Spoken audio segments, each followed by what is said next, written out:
Кутман күнүңүздөр менен, сүйүктүү угармандар.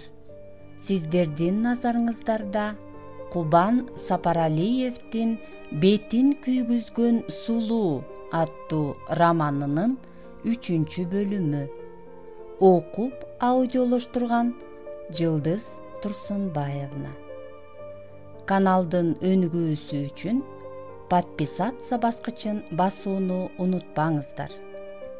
Кылычтын өлгөнүн Жигер Орусиядан кайтып келгенинде укту да кайгыраарын же кубанаарын билбей калды.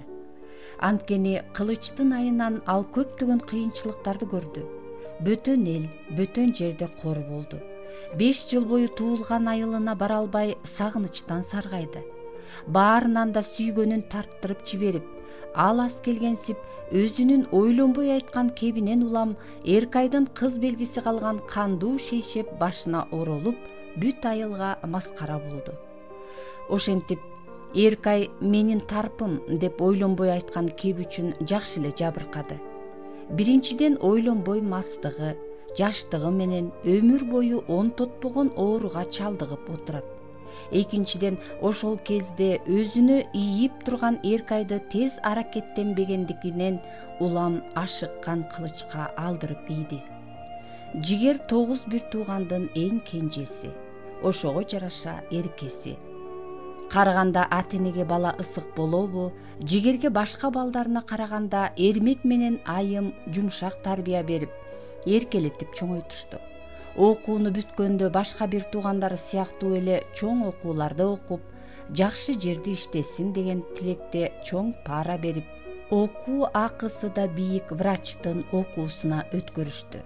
Бирок жарым жылча эл катары окуган Жигер шаар жашоосуна акырындап көнүп, бара-бара анын шамшаракаттуу жагына ооп, шапар тээп, көңүл ачуунун бардык түрүнөн баш тартпай бат эле кирип кетти. Өздөрүнүн ай сайын берип турган берекелүү акчасынын текке кеткенин ата-энеси Жигер жыл аягында окуудан чыгып калганында гана билишти. Окубаса койсун, келсин жаныбызга деп айттырышты алар. Мына барам деп Жигер жооткотуп, дагы жарым жылча кайтып келбей койгонунда атайын издеп барып, бул бейжай жашоосунан зордоп жатып айылга алып келишкен. Аңгыча ата-энеси үйлөндүрмөй болуп, өзү да буга көңүлдөнүп, ылайыктуу кыз караштырып жүргөнүндө элди Зыңкый кемпирдин жеңил ойлуу кызы Аликти чанып жинди Кылычка тием дептир деген күлкүлүү сөз аралады. Жаштайынан жаман жактары менен белгилүү болуп, мага кайсы жакшы, ыймандуу кыз тийсин деп өзүнө өзү ишенбей калган Жигер бул сөздү уккандан кийин жинди Кылычка тием деген неме, мени деле чанбайт болушу керек деген ойдо Зыңкый кемпирдин кызына көз салып, тал чыбыктай буралган татынакай бул сулуу андай деле жеңил ойлуу эмес экенине көзү жетип таанышууга кол сунду. Шаардыктарча тарбияланган, ачык айрым, шаар мүнөз Эркай менен бат эле тил табышып, ынак болуп кетишти. Ошентип айылдын бирден бир сулуусу менен мамиле түзгөн Жигер Эркайды чын дилден жактырып калды. Эркай дагы Жигердин жаман жактарын канчалык көп угуп жүрсө да шагын сындырып какпады. Ушул айылга турмушка чыгып тайенесин багууну максат кылган Эркай өзү жактырган Кылыч баягы тийсең оңолом, оңолсоң тием деген айтыштан соң жоголуп кеткенинен кийин пайда болуп сөз айта баштаган Жигердин андай деле жаман жигит эмес экенин байкап, кечинде тайенесин уктатып коюп жолугушууга чыгып, түн бир окумга чейин сүйлөшүп, сырдашып отурушчу болгон. Жигер сүйөм күйөмүнөн бери билдирип, алам дегенге чейин жетип чыгынайын деп калганда капыстан пайда болгон Кылыч Эркайды ала качып кетип жүрбөйбү? Эркайдын отуруп калганын укканда Жигер алапайын таппай калды. Отуруп калган кызды сууруп чыгыш мүмкүн эмес эле. Андыктан күчүн арактан чыгарды. Анын минтип айласыз отурганын көргөн бөтөлкөлөш досторунун бири элде ушак болуп айтылып жүргөн Зыңкый кемпир уктаганда катынпоз Жигер Эркайдын коюнуна кирип кетет экен дегенде карманып, сенин Эркайды барып жүргөнүңдү билсе, жинди Кылыч аны азыр эле сыртка чыгарып коет дебеспи? Ошондо бул ой кызуу мээсине тык дей түшүп, Эркай менин тарпым десем, жинди кылыч Эркайды чанатта кубалап чыгат деген жалган жалаага азгырылган эле. Ошондон 2 күн өткөндөн кийин таң атпай үйүнө жутунуп кирген кылыч кандуу шейшепти башына уруп чыгып кеткен соң эмне болуп кеткенин түшүнүп, кирээрге тешик таппай калды. Бетине бук сыйпалгандан жаман маскара болгон жаны дароо эле бул айылдан безип кетүүнү ойлоду. Азыр эшикке чыкса, бүт эл өзүн көрсөтүп күлүп, бүт айлана шылдыңдачудай сезилди. Кетиш керек деген чечимге бекиген ал документтерин, анан болгон акчасын чөнтөгүнө тыга салып, сырткы терезеден секирип түшүп, чарбакты аралай талаага чуркап чыкты. Анын уяты ушунчалык чыдатпай калган эле. Жада калса сыртта жүргөн энеси менен коштоша албады. Ошол бойдон жолго да түшпөй, талаа аркылуу райборборго жетип, Шашкеченде шашыла шаарга кетчү автобуска отурду. Ошентип ойлонбой айтылган бир сөзү үчүн туулган айылынан безип кеткен жигер өзү жердигинен көк намыскөй да эле. Ошондуктан ал баардыгынан өч алгысы келди. Алганда да жакшы жактары менен гана көрүнүп, сенден киши деле чыкпай калды деген ата-энесине турмушта баардыгына өзү жетип, башка сүрөө менен бутка турган бир туугандарынан айырмалангысы келди. Өзүнө күлгөн айыл кадырлагыдай деңгээлде кайтып келип, жанагы маскарачылыгын жуумай болду. Кылыч менен Эркайдан болсо да сулуу да, билимдүү да, түшүнүктүү да аял алып өч алгысы келди. Бул үчүн чоң эрк керек эле, эмгек керек эле, чыдамкайлык керек болчу. Булар жигерде бар эле. Андыктан ал шаардагы ага эжелеринин бирине да кайрылбады. Чогуу окуган досторуна да барбады. Келген күнү автобекеттин отургучуна жатып таң атырды да, эртең менен жумушсуздар котологон Кул базарга келди. Ошентип жаңы турмуш баштап жиберди ал. Бул турмуш баягы бир үйдүн эрке баласынын жеңил желпини издеген жашоосу эмес, катаалдыктарга карай бет алган, кагылып сугулган, кадыресе кишинин максаттуу өмүр жолунун башталышы эле. Ошентип Кул базардан башталган эмгек жолу бир жылдай ар кайсы жумуштар менен уланып отуруп, анан буйрук экен Орусияны карай сапар тартты. Иштеп келүүгө шарт түзүлдү. Акыры аяктан бутуна туруп кетти. Алчу үйүн алып, салчу үйүн салып, машиненин кымбатын жана күлүгүн тепти. Бир гана максаты орундала элек эле. Ал Эркайдан өткөн кызга үйлөнүү эле. Бирок Кылычтын капыстан дүйнө салышы аны ойлонтуп койду. Ушул 5 жылдын аралыгында көп эле аял заты менен жүрдү жүрөнчөөк жаны. Бирок Эркай эсинен өчпөй койду. Анан Кылычтын өлүмүн укканда жүрөк түпкүрүндө жүргөн айласыз дымган сүйүүсү акырындан тыноо кага ойгонуп кеткенсиди. Туулган жерден безип кеткенинде, көптөгөн кыйынчылыктарды көргөнүндө, өмүрү кылбаган жумуштарды кылганында, азаптын баарын тартканында жигер өзүн буга кириптер кылган Эркайды сөгүп жиберчү. Жек көрүп кетчү. Минтип кайрадан көргүсү келери, сүйлөшкүсү келери миң ойлосо мээсине кирмек эмес. Көрсө ошонун баары сүйүүнүн белгиси тура. Жигер Кылычтын 40 ашы болуп жатканда келди. Келген күнү ага тууган менен учурашып, жакшылыктарды куттуктады. Эртеси айыл боюнча өзү жокто көзү өткөндөргө бата кылып Кылычтыкына да кирди. Жигер Эркайды көрө албаса да, Акин менен Бекиш аш үстүнө тоого кетерин, Эркай там ташты карап жакада болоорун капысынан угуп калды. Угаары менен Эркай үйүндө жалгыз калат турбайбы деген ой көңүлүнө түйүлүп туруп алды. Аны бир көрсөм деген каалоо көтөрүлө түштү. Эркайды ал 3 күндөн кийин гана көчөдөн жолуктурду. Саламына баш ийкемишетип учурашкан Эркайдагы өзгөрүүлөрдү жигер дароо эле байкады. Баягы арыкчырай ак жуумал кыздын бой турпаты чым-чым да ашык эти жоктой сыйдаланып, кыргыйдай мүчөсүнө чыгып, бетине кичине кызыл кирип, тотуккансып калыптыр. Бир байлам таштап койгон коюу чачы бут шилтеген сайын солкулдаган соорусун сугалак көздөн жапканга дал бастап бараткансыды. Коюусуна тартып муңдун белгиси көрүнүп турган көздөрү ого бетер кумар чакырып, баягы ойноктогон каректер токтоло түшүптүр.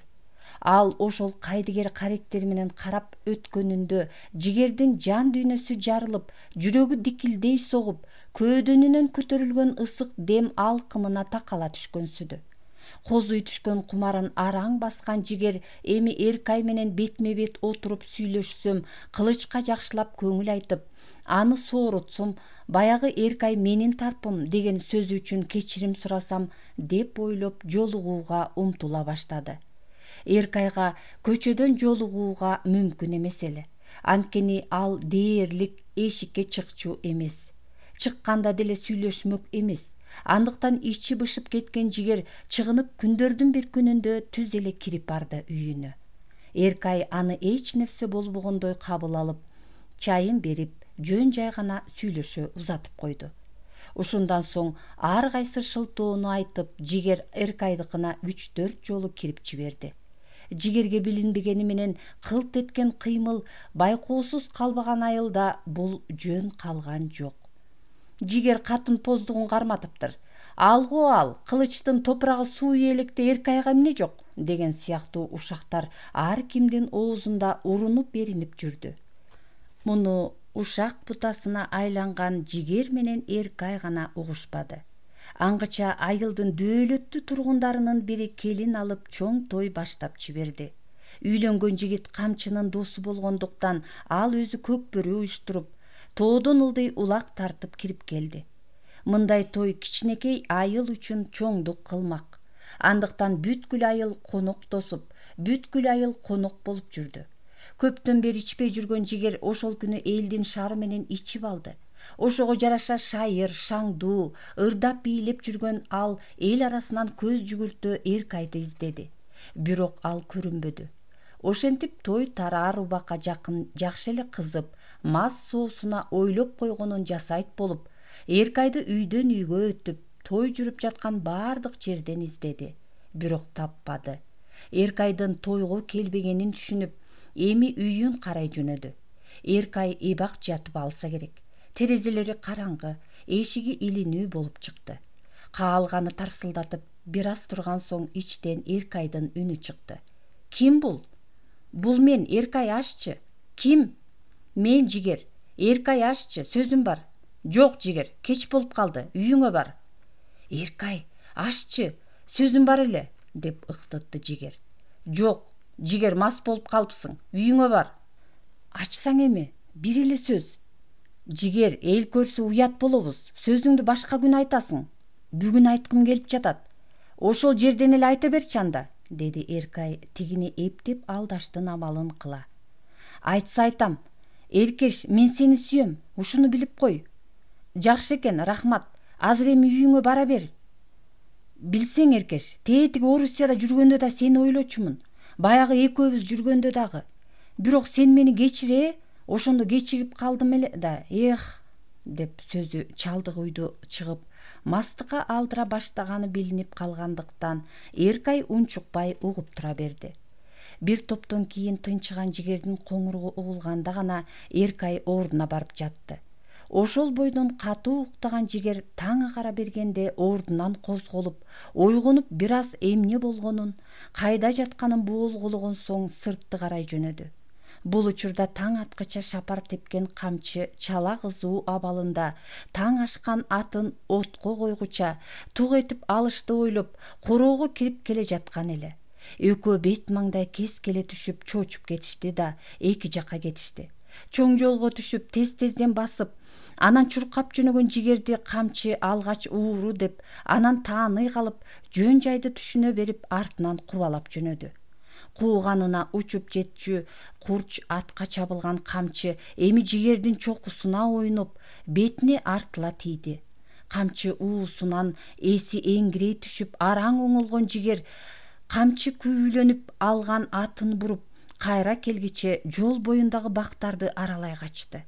Эй эшек, эмкиде жеңемдин ыштанын башыңа кийгизем, деп кыйкырды тигини качырып жиберип, колунун кычуусу канбай калган камчы маркум агасы кылыч бир кезде тигинин башына кандуу шейшепти орогонун эстете. Жигердин жеңесине барып жүргөнүн уккан камчы ишенген эмес эле. Азыр эми өз көзү менен көргөн соң каны кайнап кетти да түз эле Эркай жеңесин карай жөнөдү. Камчы Эркайды жакшы көрчү.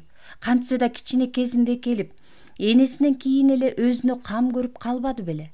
Андыктан балким жеңем актыр деген бир ойго такала түшүп, ызы чуу чыгарганга батына албады. Туталанган ал короодо дүпүлдөтө бастырып, өзүнчө сөгүнүп алып, эгер жеңем чын эле тиги менен болгон болсо ойго жатса керек деген ойдо. Арба курсун сени деп кыйкырды да атына камчы басып короодон атырыла чыгып, тизгинди тоону карай бурду. Камчы агасынын өлгөнүн эми гана чындап сезип, аттан күчүн чыгара эчкирип ыйлап камчыланып алды. Бирок ал артына ишти чала калтырып кетип калчулардан эмес эле. Бирдемеден качып кетиш же чегиниш анын табиятына жат эле. Ошондуктан ал бара түшүп аттын оозун тартты да буга чейин кандай чаап келсе ошондой эле бурула калып учуп жөнөдү. Жигер камчы өзүн кубалабай үйүнө чаап кирип кеткенде бул ачуусу менен барып Эркайды бирдеме кылат деп коркуп кетти. Ансыз да Эркайды ак жеринен шерменде кылганын ойлоп, уятынан улам жерге киргиси келип кетти. Бирок Эркайга бирдеме болсо мындан жаман болоорун ойлоп, короонун арткы дубалына жүгүрүп жетип тыңшады. Камчы короодо ары бери дүпүлдөтө бастырып, сени арба курсун деп кыйкырып алып, чыгып кеткенин дубал сыртынан угуп, буга ишенгиче дагы бир аз тыңшап туруп, анан деп коркунучу менен демин баса, чокусунан чекесине чейин тилке боло тийген камчынын бүдүрөйү сууланышкан ордун сыйпалай үйүнө жөнөгөн эле. Бир кезде арттан аттын дүбүртү менен камчынын ач айкырыгын угуп артка бурула берди. «Эй, эшек, азыр сени жайлайм!» деп омуроолотуп келген камчыдан ал бул жолу качпады. Тек гана буйт бере бутактары салаңдап өскөн бакка далдаланды да: «Камчы, Эркайда эч кандай күнөө жок!» деди. «Шуркуяңды коргойт экенсиң да, деп аттын теминип, өзү эңкейе бутактардан жазгана берип, жигерге камчы шилтеди эле тийбеди. «Камчы, эркек болсоң атка жашынбай бирге бир чык!» деди намысы ойгону түшкөн жигер. Муну укканда камчыга көктөн издегени жерден табылгансыды. Дароо эле аттан секирип түшүп, камчысын ээр кашына иле салды да: «Өлдүң анда!» деп кыйкырган бойдон каршылашына жүткүндү. Жигер бала кезинен жакшы мушташкан жайы бар болчу. Ошондуктан камчынын алгачкы чалдык уйду шилтеген муштарынан оңой буйтап кутулуп, ыңгайдан пайдалана тигини таамай бетке берип калды.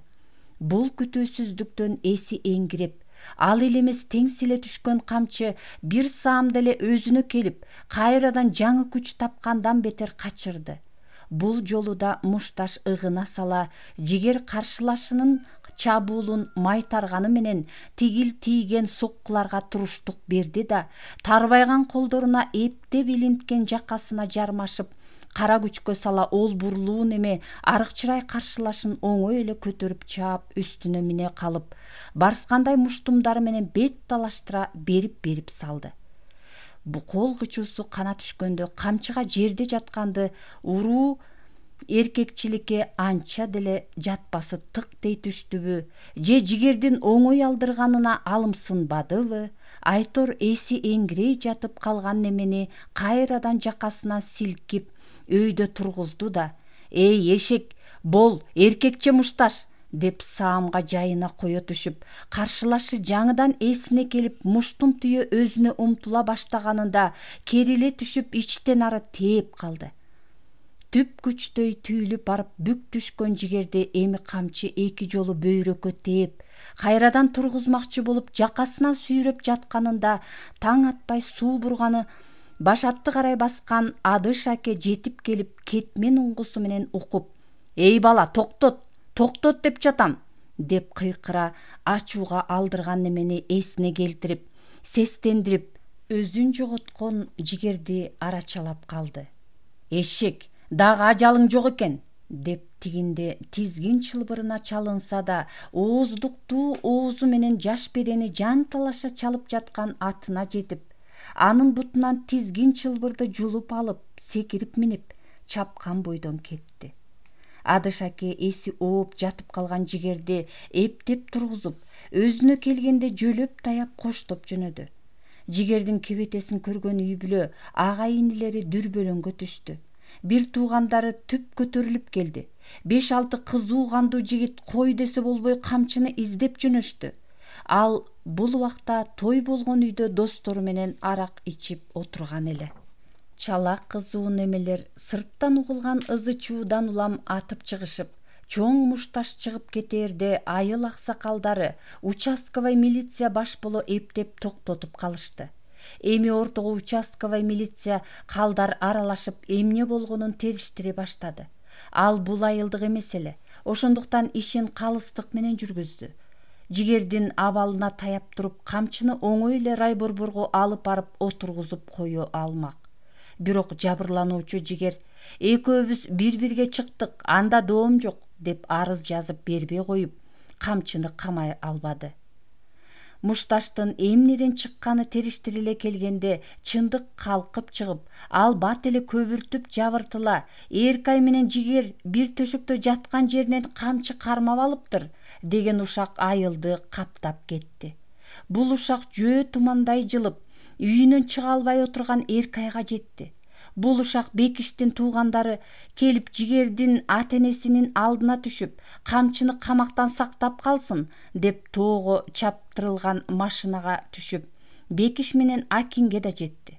Кылычтын күйүтү акырындык менен сууп бара жатканда Эркайдын аны экинчи өлтүргөндөй кылганы, анысы аз келгенсип камчыны каматканы калганы, Бекиш менен Акиндин жет өмүрүн жерге киргизип, жакага түшөй түшүп келгендеринде түз эле Эркайга атырылтты. Кандай гана балам бар эле, кандай гана, жанагыл катын-поз анын шыйрагына тең беле? Кантип гана анын төшөгүн тебелеттиң, шерменде? Кантип гана ушуга бардың? Силерди арбакка койдум, арбакка, деп каргайын деп келген кебине какап, ыйга алдырып жиберди Акин. Апа, эмне деп жатасыз? Мен кантип эле ошого барайын? Ишенбеңиздер ага. Ишенбеңиздер. Мен акмын. Апа, мен акмын, деп ак жеринен күйүп жаткан Эркай да ызасына муунуп, буларды күнөөсү жок экенине кандай кеп айтып ишендирээрин билбей буркурап жиберди. Бекиш да Акинден кем калбаган ачуу менен келген. Ал тургай Эркайды ашата сөккөндөн кайра тартмак эмес. Бирок анын азыркы аянычтуу абалын көргөндө ал жаалынан кайтып Акинди жеңден тарта. Бас кеттик, деп жетелеп чыгып кетти. Бут оорулуу болуп калган Акин аксаңдай сыртка чыгып кеткиче Эркай: Ата, апа, ушакка ишенбегиле, мен акмын, деп безеленип жиберсе да, экөө тең карайган бойдон кайрылып карап койбостон кете беришти. Алар чыгып кетери менен Эркай да ордунан шарт тура калды да, бир сыйра кийимин чогултуп, чамаданына салды, болгон акчасын, документтерин алды. Аларды кичинекей сумкасына салып, сыртка чыгып, эки жакты карады. Көчөдөн эч кандай киши көрүнбөгөндө жолго чыкты. Ал азыркы абалында чыдап, бул айылдын бир да кишисинин бетине карай алмак эмес. Алдынан чыккан айылдаштарынын биринчиси эле: Мына бул шерменде күйөөсүнүн топурагы суу электе эле ойноштукка барды. Мындайларды айылыбызга жашатпашыбыз керек. Керек болсо таш бараңга алып, жылаңачтап жол боюна илип коюшубуз керек, деп ызырынчудай болуп, айыл этегин карай шашылыш жөнөдү. Бул айылда карманаар бир гана улан уулу бар эле. Бирок аны бүгүн алып кете алмак эмес. Анткени ал тоодо болчу. Айыл этегине чыккыча оңдой берди болуп, биринекин бала чакадан башка чоң киши жолукпады. Ушинтип баса берсе 1 саатта райборборго жетерин ойлоп, узагыча төмөндөн такси деген жазуусу бар автоунаа көрүндү. Шаардан тойго толтура конок алып келген ал Эркай айылдан тай чабым узагыча арттан кайра келип калды. Эркайдын шаарга кетерин уккан таксист жүргүнчү чыкканына кубанса, Эркай шаарга чейин жеткирүүчү унаанын оңой табылганына сүйүнүп кетти. Ошентип Эркай үчүн айыл жашоосу жабылып, шаардын шамшаракаттуу турмушу шарт ачылды. Бекиш менен Акин Жигер менен Эркайдын кылыгына канчалык жиндери келип, жийиркенип турушса да, камчынын камалып кетпеси үчүн Жигердин үй бүлөсүнүн алдына кечирим сурап барышты. Жигердин осул жоругунан улам чыр чыгып кеткенин билген, эртеден бери ачуулары тарай түшкөн Эрмек менен Айым алдына келгендерди жакшы кабыл алып, эч кандай дооматтары жок экенин билдиришти эле. Жигер болгонун болгондой айтып, Эркайда эч кандай күнөө жок экенин улам кайталады. Муну камчыдан бышыктап сурашты эле, ал эч кандай экөөнү төшөктөн кармабаганын, Жигер менен таң атпай короонун чыга бериш эшигинен карп куруп кезигип калып, жаман ойго алдырып жибергенин тастыктады. Аңгыча кошуна кемпир Жийдакан апада жолугуп, ал Эркайдын эч кандай терс жүрүм турумун байкабаганын, кылычтын 40 кашы өткөндөн бери Эркай небереси Айсулууну алып жатып жүргөнүн, бойго жетип калган бул кыз түндө да Эркайдын жанында болуп, түн бир окумда Жигер келип эшикти тарсылдатканда ачпай коюшканын, анан Жигер эшикти түбүнө жатып уктап калганын айтып келгенин Саймедиреди. Мындан улам Эркайды ак жерден күнөөлөгөндөрүн түшүнгөн Акин менен Бекиш катуу өкүнүп, жерге кире каччудай уялышып, улуу баштарын кичик кыла Эркайдан кечирим сурамакчы болушту. Бирок Эркай үйдө жок болуп чыкты. Алгач өз жанын өзү кыйып алдыбы деген айлана чөйрөнү тинтишип, таппаганда айыл боюнча издөө салышты эле, анын шаарга кетчү таксиге түшүп кеткени билинди. Ошондо Акин кылыч уулу экинчи жолу өлгөн сымал өзүн кармай албай буркурап ыйлап жиберди. Бекиш болсо кур жалаа менен жалган ушакка алдырып Акиндей болуп, Эркайга жаман сөз агытып, ачуусу менен сөгүп, өз баркын түшүрүп албаганына ичинен сүйүндү. Ал Эркайдай болгон сулуу, жаш айым акыры кылычтай жары болбогон соң кетип калаарын, аны өзү кармай албасын билчү. Андыктан көп деле өкүнгөн жок. Уулунан калган белеги улан азырынча өз колунда эле. Эркай аны алып кетип калганда деле ал акыры өзүн издеп келмек. Ал уулунан туяк калганына шүгүрчүлүк кылып өзүн сооротуп жүргөн. Эркай таксиге отурганда гана алдыдагы жашоосу жөнүндө ойлонду. Анын шаарда жакын эч кимиси жок эле. Өгөй атасы эбак шаар борборундагы үйүн сатып, кала четине көчүп кеткен. Антпеген күндө деле тайнеси Зыңкый менен күйөөсү Кылычтын тажыясына кабар айтылса да, келбегени үчүн Эркайдын ага чоң таарынычы болгондуктан баргысы келбеди. Бара көрөм да, деп калаадагы жашоосун негедир көңүлү ток ойлогон ал кайрадан бүгүнкү болуп өткөндөрдү көңүлүнөн чубуртту.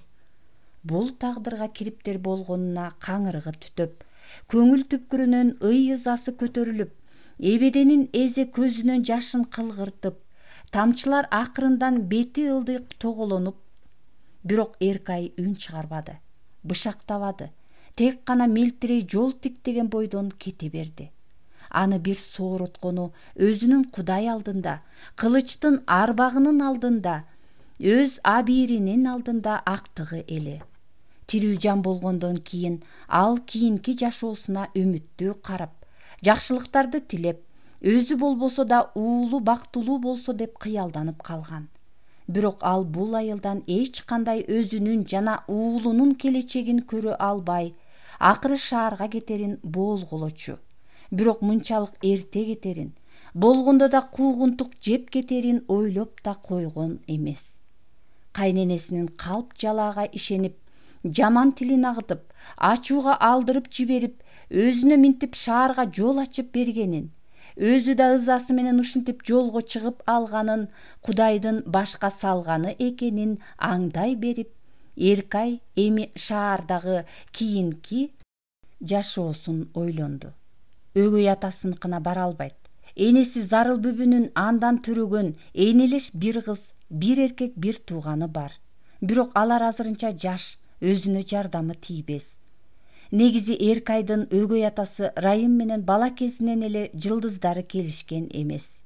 мүнөзүндө майдачылыгы, кекчилдиги бар өгөй атасы Райым Зарылбү апасына никесиз төрөп алган кызын өз колуна алып багуусуна каршы чыкпаганы менен бул күнөөсүз наристеге ичи жылып, эч качан мээримин төкпөгөн. Анын мындай тоң мамилеси сезимтал наристеге катуу тийсе керек. Эркай эс тарткан сайын андан оолактай берген. Бирок берки иниси менен сиңдисин өзүнөн алда канча жакшы көрөрүнө ичи тарып, түшүнө алчу эмес. Тек гана ага болгон таарынычы акырындан өсүп, жек көрүүгө айлана баштаган. Мунусун байкаган раматлык Зарылбү апасы бир күнү акырын гана Райым өз атасы эмес экенин айтып түшүндүргөн. Өзүнүн атасы Эркай төрөлө электиле ооганга кетип дайынсыз болгонун айтканда, Эркай Райым өз атасы эмес экенине кайгыргандын ордуна кайра сүйүнүп кеткен. Өзүнөн муну күтпөгөн апасы ошол ооганга кетип жок болгон атасы тууралуу чечиле сүйлөп, экөөнүн кыска убакытка болсо да созулган махабатын айтып берген. Ал тургай сандыкка катылган саргайган кагаздардын арасынан зыңкыя кийинген жаш советтик офицердин сүрөтүн таап чыгып көргөзгөндө, Эркай аны ала калып көкүрөгүнө баскан. Ал жылы жалгыз агам Токтобектен айрылып калганбыз, деп баштаган апасы аңгемесин качанкы так болуп бүткөн жаратын байкоостон тырмап алгандан бетер улутуна берип, жазда жаркырап жайнап кирип келер агамдын ордуна кышта темир табыт келген эле. Агамдын өлүмү менен айласыздан келишип, кайгыбыз акырындан бастап бара жатканда, аны менен чогуу кеткендер жаркыраган жаз менен кошо кайтып келе башташып, күйүтүбүздү кайрадан козгоду. Көчөдөн аскер кийимчен жигиттерди көрсөм, байкуш байкем тирүү болсо ушулардай болуп чыкыя кийинип, зыңкыя басып көчөнү көркүнө чыгарбайт беле, деп каңырыгым түтөп кетет. Жатаканабыз темир жол бекетине жакын. Аяктан кызматынан бошогон солдаттар төш белгилерин жаркыратып, фуражкаларын желкесине кондура какая басып төшкерип, капкара майланган такалуу өтүктөрү менен тарсылдай басып өткөндө, тим эле жоону жеңип келген жоокерди көргөнсүп, кыздар ачык эле суктанып, тыңыраактары сөз ыргытып тийишип да жиберишет. Ал эми менде болсо жанагындай күйүт. Бир жолу жатакананын ызы чуусунан качып, Дзержинсканын кайсы бир отургучунда сабак окуп отургам. Бир кезде «Здравствуйте» деп кимдир бирөө орусча учурашып калды. Баш көтөрсөм, маңдайымда аскер кийимчен жигит туруптур. Кайрадан орусчалап кайсы бир көчөнү сурады. Кыргыз туруп, кыргызга орусча кайрылганын жактырбадымбы, же маанай жоктуктанбы, билбейм, деп кыргызча эле кыска жооп берсем, ал «Рахмат карындаш, рахмат», деп мен дегеле издегенин таап берип койгонсуп ыраазычылык билдирбеспи.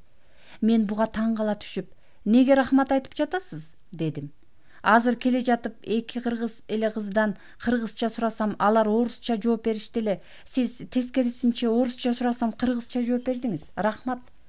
Биз орусча, кыргызча аралаштыра беребиз. Анын эмнеси бар экен?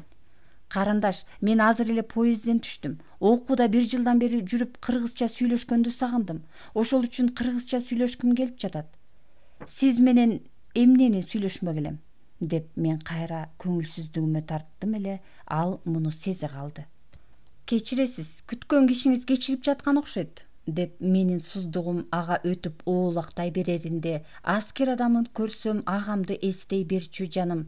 Ал эми эч качан келбейт, деп улутундум эле, сөз төркүнүн көп түшүнбөгөн жигит. Мен сиздей сулуу кызды эч качан ушинтип күттүрмөк эмесмин. Жолугушууга 1 саат мурун келип күтүп турмакмын, деп келбей жаткан кишини жөнсүз эле жамандап жибердим деген ойдо ыңгайсыздана түшүп, кайра «Эми келип калар, зарыл жумуштары бүтпөй жатса керек», деп жооткотту да узай берди. «Сиз кайсыл көчөнү издеп жүрдүңүз эле?» деп суз мамилем үчүн эми мен ыңгайсыздана түшүп сурадым. «Кызыл Октябрь көчөсү, үй номуру 129. Азыр солго бурулуп, дагы 2 көчө өткөн соң Кызыл Октябрь көчөсү болот», дедим. «Рахмат», деп ыраазылыгын суз айткан ал 2-3 кадам баса түшүп, «Чоң кыз, эгер сиз бош болсоңуз, мени менен чогуу басып табышып койбойсузбу?» деди эле. Мен «Мейли», деп жибердим.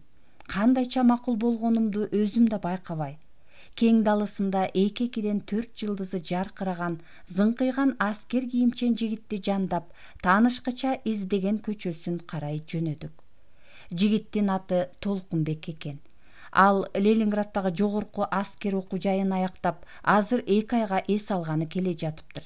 Издегени мындан 5-6 ай мурда турмушка чыккан карындашынын үйү экен.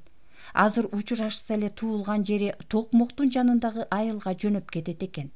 Карындашынын үйү бек болуп чыгып, дагы 1 саатча күтүп келбегенде Толкунбек мени жатаканама жеткирип, дагы жарым саатча сүйлөшүп турдук. Жатаканага кирсем, бүт студенттер зыңкыйган жаш офицерди имергенимди сөз кылып атышыптыр. Бөлмөмдөгү кыздар мага ачык эле суктанып, экөөбүз тим эле бири-бирибизге жарашыктуу жуп болуп калаарыбызды терезеден көрүшкөндөрүн айтышты. Ал эми мен болсо Толкунбекке кайра жолуксам экен деп тилеп, экинчи көрбөй калбаймынбы деп коркуп, жолукканча деп кеткен сөзүнөн улам үмүттөндүм. Ошондон баштап аны күтө баштадым. Толкунбек 1 жумадан кийин келди. Сыртта бирөө чакырып жатканын угаарым менен Толкунбек келгенин болгулуп, чуркап чыга жаздап, бирок кыска адам менен маал катып чыксам, аскер кийимчен эч ким көрүнбөйт. Эки жакта элеңдеп туруп калсам, окчун жактан жөнөкөй эле кийимчен бирөө күлөбага басып келгенде Толкунбекти араң тааныдым. Артына катып алган кыпкызыл роза гүлдөрүн сунган ал: "Зари, сени киного чакырып келдим. Бош болсоң менин көңүлсүз убактымды өткөрүшүп койбойсуңбу?" дебеспи? Мени минтип эч ким Зари деп эркелетип чакырган эмес. Андыктан аябай жагымдуу угулуп, бирок уялып кеттим да баш ийкегенге араң жарадым. Ал өзү айткандай киного кирдик. Дагы да сырдашып, ал мени бүткүл шаарды аралай жөө жеткирип келди. Ошондон кийин күнүгө келе баштады. Бир жолу аны менен жүрө берип келсек, жатакана эбак жабылып калыптыр. Айла жок түнү бою бульвардын отургучунда бирге отурууга туура келди.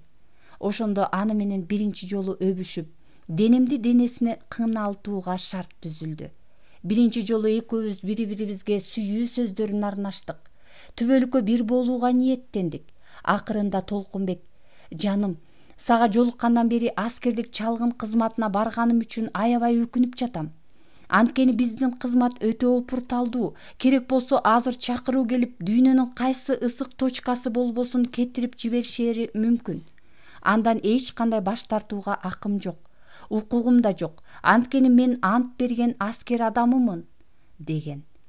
Мен дагы ал кайсы кызматта, кай жерде болбосун чыдаарымды, күтөөрүмдү айткам.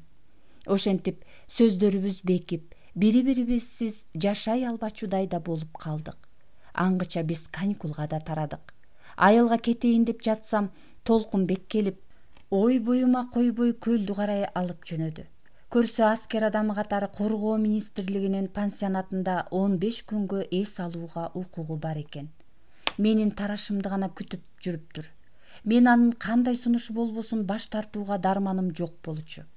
Толкунбек экөөбүз ошол пансионаттын бөлмөсүндө жалгыз өткөргөн биринчи түндө эле кошулушуп алдык. Мен деле бардык абийири бар кыздардай эле Толкунбектин атасынын үйүндө актыгымды далилдеп, өз баркымды кайындарымдын алдында көтөрсөм, жүзүм дагы жарык болоорун билчүмүн. Бирок шарт ошого алып барды. Дене кумарына экөөбүз тең алдырып ийдик. Бирок мен буга азыр деле өкүнбөйм. Сүйбөгөн адам менен ушинтип сүрсүп өмүр сүргөндөн көрө, ошондогудай никесиз болсо да, абийирсиз болсо дагы 15 күнчө бактылуу жашап, бүткүл өмүргө жеткидей жакшы эскерүүдөн жан кубат алып, андан сендей ажайып сулуу, адеми кыз алып калганымды Кудайым деле кечирээр дейм. Ошол жыргал күндөр закымдап өтүп кетери менен мен айылга кеттим. Кеткенде да Толкунбектен эптеп ажырап аргасыз кеттим. Анткени менин каникулум бүткүчө ал кызматына кетмек. Күздө жатаканага келсем, Толкунбектен 2 кат келиптир. Анда өзүн ооганга жиберишкендерин, согуш болуп жатса да жакшы жүргөнүн, анан мени чексиз сүйөрүн жазыптыр. Жанталашып мен дагы ошондой маанайда каттарды 2 күндүн биринде жөнөтүп жаттым. Ошентип 1 ай өткөндөн кийин боюмда бар экени билинди. Мен ошондо ыйлап отуруп Толкунбекке эптеп кызматынан суранып келип, Атасынын үйүнө ак жоолук салып киргизип кетүүсүн суранып кат жаздым. Болбосо шерменде болоорумду билдирдим. Жооп бат эле келди. Толкунбек менин боюмда бар экенине чексиз кубанычка батканын, биринчи эле мүмкүнчүлүктө жетип келип, ак никелүү аялы кылып алаарын, бул жаңы жылга жакын ишке ашаарын, ага чейин чыдап туруумду, ичимдеги туюкпайды сактоомду көптөн көп өтүнүптүр. Ошентип бири-бирибизге кат жазышкыча убакытта учуп, 4-5 ай болуп калган ичим билине баштады. Айлам кетти. Алдырып таштасамбы деген да жаман ой кетти. Бирок Толкунбектин сүйүүсүнө ишендим. Отпускага келип, кана туюкпайм десе эмне дейм деп кармандым. Бир күнөө кылып жазаландым.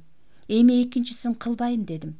Аңгыча декабрь айы да ортулуп, жаңы жылга жакын барам деген Толкунбектен өзү турмак каты келбей калды. Ичим болсо аябай эле билинип калды. Баардык кордуктан да элдин ушагы менен табасы бир тең эле. Андыктан көздөн далдараак болоюн деп окуумду кийинки жылга калтырып, жатаканамды тапшырып, Батирге чыгып кеттим. Дагы жакшы мага жардам берген, Толкунбек экөөбүздүн сүйүүбүздү билген, түшүнгөн Айсалкын Аяш апаң бар эле. Болбосо акча каражат жактан кыйналып, ой санаадан чүнчүп, бул Кудайымдын башка салган сыноосунан сынып бермекмин. Ошентип жаңы жыл да өттү. Толкунбектен кат кабар келбеди. Акыры чыдабай баягы Толкунбек экөөбүз таанышканда издеген үйдө жашаган карындашы Сонунга Айсалкынды ээрчитип алып бардым. Кудай жалгап ал үйүндө экен. Ал жайымды айтып ыйлап, Толкунбектин кабарын айтып коюусун сурандым. Ал мени жылуу кабыл алып, өздөрү да 2 айдан бери Толкунбектен кат кабар ала электерин айтып, эгер ал байланышса мага билдирерин убадалап узатты. Аңгыча кырсыктын үстүнө кырсык болуп, атам жүрөк оорудан улам кайтыш болду. Аза кийимин кийип, айылда 10 күндөй жүрүүгө туура келди. Андан деле көп жүрмөк элем. Боюмда бары элге билинип калгыдай, дагы жакшы кыш мезгили болуп, калың кийимден ичим көп байкалбады. Бирок эне деген эне да. Апам өңүмдөн эле кош кат болгонумду билип койду да, үйдөн эл сээилдери менен такып сурап, дароо эле алданганымды түшүндү. Мен Толкунбек экөөбүздүн таза сүйүүбүздү, ал мени эч качан алдабасын айттым эле уккусу келбеди. Менин энемдей эне жокко бул дүйнөдө. Бекеринен түз басып, түз жүргөн, түшүнүктүүлүгүнөн зыңкый кемпир ата албаса керек. Ал эл эмне десе ошол десин, өзүм төрөтүп, өзүм багып алам неберемди. Азырынча шаарга бара тур. Атаңдын кыркылыгы өтүп, жаз келсе өзүм барып каралашам, деп акчасын акчалай карматып, тамак ашын арбын жүктөп жиберип ийди шаарга. Келген күнүмдүн эртеси эле Айсалкынды ээрчитип Сонундукуна жөнөдүм. Ал бул жолу баягыдай жылуу тосуп албады. Байке менен байланыштым телефондон, деди ал саламыма алик албай туруп эле. Байланыштыңбы? Кандай экен ал? Жакшы эле жүрүптүрбү? Деп такып жибердим кубанычым менен. Жакшы, бирок ал сени тааныбайм, эстей албай жатам деди го. Кандайча эстей албайт? Экөөбүз жайлата чогуу болдук эле го. Менин агам жигиттин гүлү. Ал жайлата сени менен эмес, 10 кыз менен болуп коюшу мүмкүн. Отпускага келгенде дайыма ошентет. Кызматта жүрүп буулугуп калат окшойт. Калп айтасың, Толкунбек андай эмес, деп кыйкырып жибердим мен. Эгер сен айткандай ортоңордо сүйүү болсо, эмдигиче 3 айдан бери бир кат жазат эле да. Мен унчук албай калдым. Анткени бул чындык эле. Акырын бурулуп чыгып бара жатсам ал дагы ичиңдегини кеч боло электе алдырып сал. Байкем баары бир аныңды бала деп санабайт, дебеспи? Баладан айлангыла, кусуру уруп кесири тийсин силерге, деп кыйкырып жибердим. Ошол бойдон Толкунбектин атын уккум келбей калды. Ага болгон сүйүү менен сагынычты акырындан жек көрүү менен таарыныч жеңип бара жатты. Бирок Толкунбектин бир эле кечирим сурап жазган каты, ал эмес ооз учунан учурашып койгону эле өлүп бара жаткан сүйүүмдү тирилтип, таарынычымды таратып жибермек. Бирок мындай болбоду. Толкунбек дайынсыз кетти. Кийинчерээк Толкунбек чындап эле ооган согушунда дайынсыз болгонун уктум. Бирок согушта курман болгондор менен дайынсыздардын арасынан анын аты жөнүн окуй албадым. Балким фамилиясынан жаңылып жаткандырмын.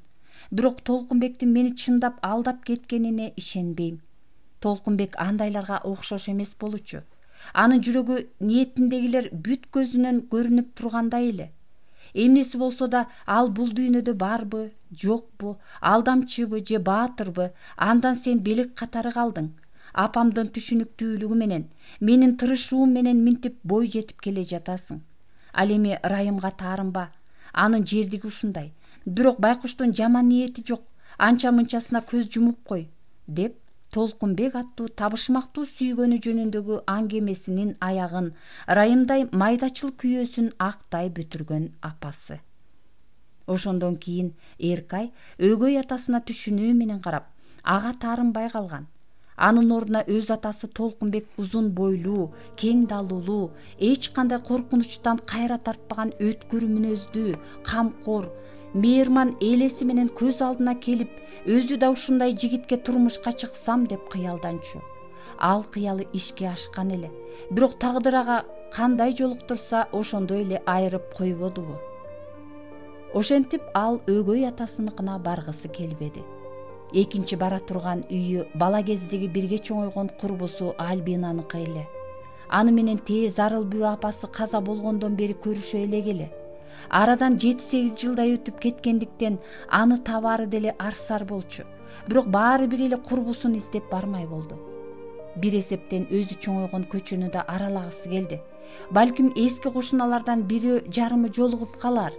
Шаар автобекетине таңга жакын келип түшкөн Эркай жарык кирип көчө кыймылы башталгыча ары бери басып, ар кайсыга алаксып турду да көчө автобусунун алгачкы каттамына отуруп, өсүп чоңойгон көчөсүнө келди. Алардын бир кездеги жалаң эски үйлөрдөн турган көчөсү таанылгыстай өзгөрүп, көп жаңы үйлөр түшүп кетиптир. Ал тургай бир жагында Альбина курбусу, бир жагында өздөрү турчу эски үйдөн бир да белгиси калбай жок болуп, ордуна башын карасаң баш кийимиң түшчүдөй болгон 9 кабат турак үй туруп калыптыр. Эркай эки жака эриге карай берип, бул арадан балалыгын эстеткен бир да белгини көрө албады. Жада калса баягы үй алдындагы өздөрү чийип алып, мак дурак ойногон даңгыр жердин үстү бетине кооз сүрөт тартылган жасалма таштар менен капталып калыптыр. Бир караса тааныш, бир караса чоочун сезилген көчөдө ары бери басып турган соң, Эркай бул шаар, бул көчө азыр өзүнө эбак бөтөн болуп, Эркай деген эселик кыз да бул чөйрөгө коошпой калганын сезди. Умсуна түшкөн ал эми шаардын башка тарабында жашаган Айсалкын Аяш апасыныкына жөнөдү. Айсалкын Аяш апасы кичине карый түшкөнү болбосо, баягыдай эле жароокер, мээримдүү, камкор бойдон экен. Кыскасы эч өзгөрбөптүр. Жакшы көргөн курбусунун кызын көргөндө, анын өзүн көргөндөй кубанычына чек жетпей калды. Кийинки тагдырын укканда көзүнө жаш алып, Эркайды кошо жашытты. Атаң өлсө да атаңды көргөн өлбөсүн деген сөз калетсиз чиркин. Көбүнчө апасы жөнүндө сүйлөшүп күлүп да, ыйлап да бир топко отурушкан соң кеп келечек жөнүндө кетти. Эми эмне кылайын деген оюң бар? Деди Аяш апасы. Жумуш таап иштешим керек. Батирге чыгып баламды алып келишим керек. Айланайын, эмне жумуш чыгат эле сага эми. Азыр тикмечиликтен өтөрү жок. Тиккенди үйрөнбөсөң болбойт го. Аяш апа, мен кандай жумуш болбосун качпайм. Мейли үйрөнөйүн. Менин бир жакшы таанышым бар эле, чалып көрөйүнчү, деп бир жаккадыр телефон чалып, кимдир бирөө менен сүйлөшкөн соң, Аверлогдон жумуш бар дейт, иштей бересиңби? Деди. Иштебегендечи? Аверлогун өздөштүрсөң, анан тиккенди да үйрөнүп кетерсиң. Үйрөнөм,